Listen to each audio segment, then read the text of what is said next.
unu ya afụ ụkwụ ọfọ unu fụrụ ụkwụ ọfọ enwere onye afụrụ ụkwụ ọfọ enwere onye afụrụ ụkwụ ọfọ ebe abụọ ọfọ na-adala onwe ya ibe nkwụ na-abụ n'ụkwụ ọfọ na-adala onwe ya mgbe ọfọ ji adabụ o bidoro na Febụwarị ọfọ bidoro na-adaba ịma na Igbo abanyego arọ ọfụ ọ bụrụ na ọfọ adaba n'ọnwa Febụwarị ọfọ daba ịma na Igbo emego gịnị abanyego n'afọ ọfụ maka kalenda anyị na ndị oyibo adị agakọ Febụwarị na-abụ mbido arọ Igbo nya kpatara eze nri ji agụ arọ every Febụwarị.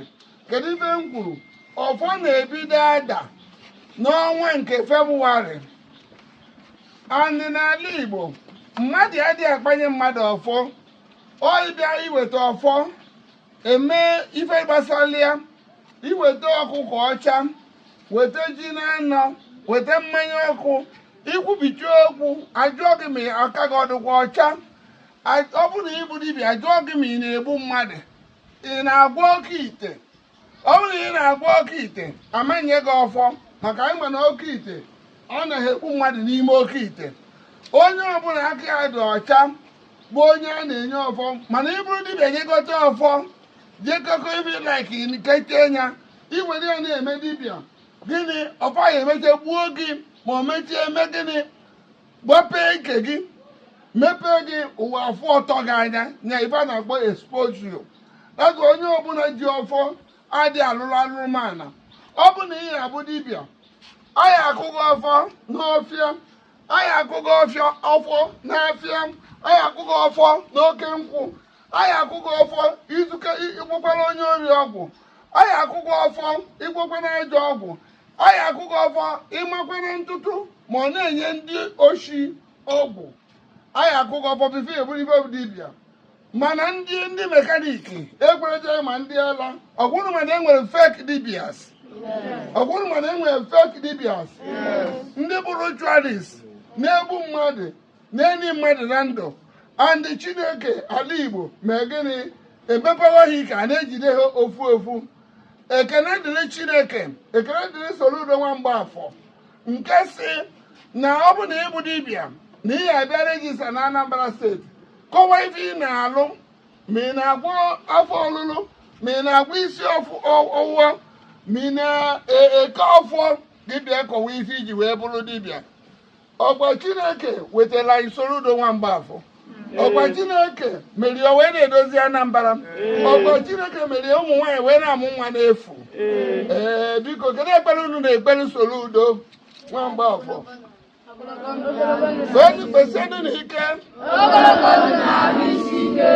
nke a bụ ọfọ o nwere mkpụrụ ọfọ ka eji eme gịnị ka eji eme tiki na nye eji emeta ofe onye kpata ụmụ ya ruo n'afịa asị nye m mkpụrụ achị ma ọ mkpụrụ ọfọ ifuru na ọfọ abụrụ ajọ ife ọfọ abụrụ ife ndị nna nna gị ha dote ka ije kpaa pastọ maọbụ ịkpọ dobe mbara eji eme gịnị bọọdụ ọfọ nna gị maka na ọfọ ndị Igbo na-eke ọfọ anyị eji ose ọjị wee kwuo n'ọka wee chekwaa ngwuru ka mmadụ ji na-anwara na ngwuru a ka ihe ọjọọ ji na-emere na ngwuru a ka nwatakịrị too nwaanyị dị ime ka ọ mụọ oife ndị Igbo kere ọfọ kedu ife iji abụọ nụziri ya so ọfọ bụ osisi kedu ife eji mara ọfọ ọfọ bụ truth equity and justice.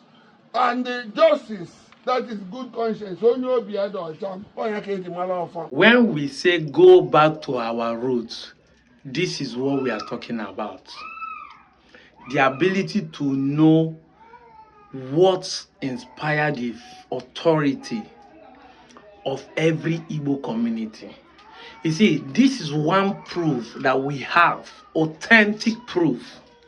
You might call it spiritual proof. That we have that every of these communities we have been talking about, they are Igbos, they are Igbo communities. Because every Igbo community must start with what? With Ofor. This kind of history is not something that the Nigerian government want to share. So it is in our hand to make deliberate attempt to make sure that our children know this history. it is in our own hand to make an deliberate, intentionally. We must make it mandatory to make sure that our children know what forms, what authority, what symbol of power that our forefathers have when they want to establish a community. Any community that has this, if you like, say they come from a gala or they have this, is a pure KUD, an Igbo community. And that is the truth. So when you see all these people coming and telling us, say, Ada Nebe is in our this thing, it means that we're being culture. I just love them. Ada Nebe is buyable. You can buy. I don't want to laugh while making this video. Ada Nebe can be molded from the iron made. Somebody can carve it. People they buy them.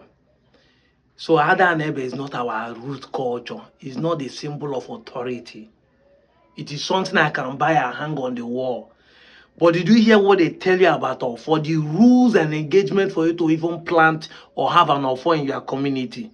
Did they tell you the rules? Your village has an Ofor. Even if you are using Ada Nebe, your village is an Igbo community. I re-emphasize on it. Because they say repetition calls for emphasis. If they not tell you this, and I'm telling you boldly and emphatically, I need ka na so no bia ndo anyị chabụ ndị Igbo maka anyị ji ọfọ dị n'obodo anyị ije na obodo unu dibịa unu nwere ọfọ ọ bụrụ onye a na-ejide ọfọ ma ọ bụla ezu na ọ bụrụ dị ọkpara ukwu na-ejide ọfọ ị ga-achọpụta ebe kọmuniti na-edosa ọfọ obodo unu obodo ọbụla nwere ọfọ. Anyway, I love Anambra people.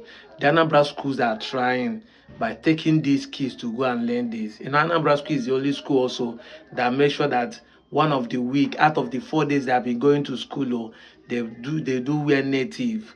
And now some of them are taking there to go and learn their history, their roots. And this is wonderful.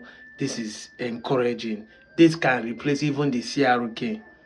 Now, this also further proof for those who think that Okite is our tradition. I've said it time without number that those who are practicing Okite are not practicing Igbo culture. Even though they are using the Igbo spirituality way of serving the god deity to appease to whatever they believe, but they are not practicing our culture. That is why when they arrest Aqua and Co.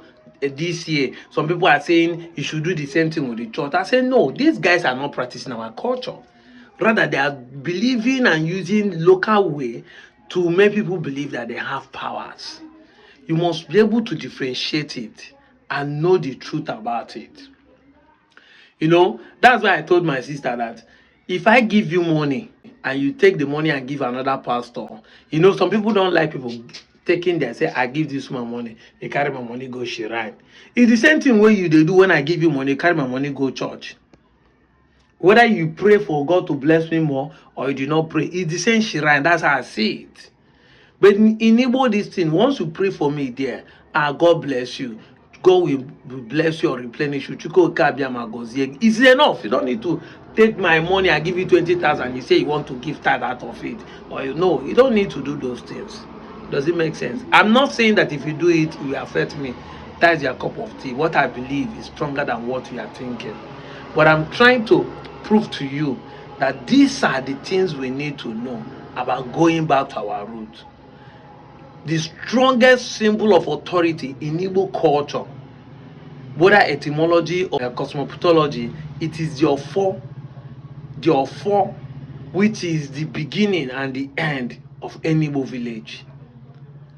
Go and study how Ofor is being operated in your village. Then you understand whether you are Igbo or not. You see the man talking about Igbo calendar. You know, I market a wristwatch that has Igbo time that goes anti-clockwise.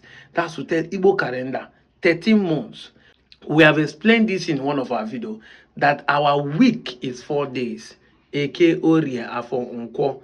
4 days makes a week. That is, 4 days makes 1 week of Izu. After Izu, you know, 4 then 7 Izu. Izu Asa makes 1 month of 4 Onwe iri na atọ makes Ofor ahọ 1 year. This is how it goes. Our 1 week is 4 days, 7 weeks is 1 month, then 13 months is 1 year.